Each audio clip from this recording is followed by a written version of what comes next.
What up mga idolo? For today's video, we're gonna talk about purifier tips para sa mga Westphaliana purifier or Mitsubishi. Normally, bago natin baklasin yan, pinapatakbo muna natin yan para painitin upang mabilis lang yung pagtanggal ng lock ring. Dito, nag-overhaul si fourth engineer ng purifier niya.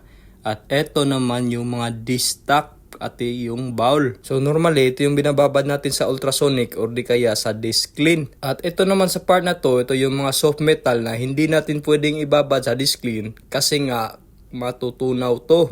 So bawal tong ibabad sa disc clean.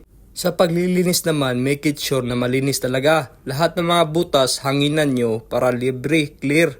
At saka iwas back job. So dito naman sa part na to, ito yung main seal ring or polyimide gasket. So one way ang pagkabit nito. Sa isang side merong yung round part at sa kabilang side naman yan yung flat side. So yung flat, yan yung plugging nasa taas. So tandaan nyo yan ha.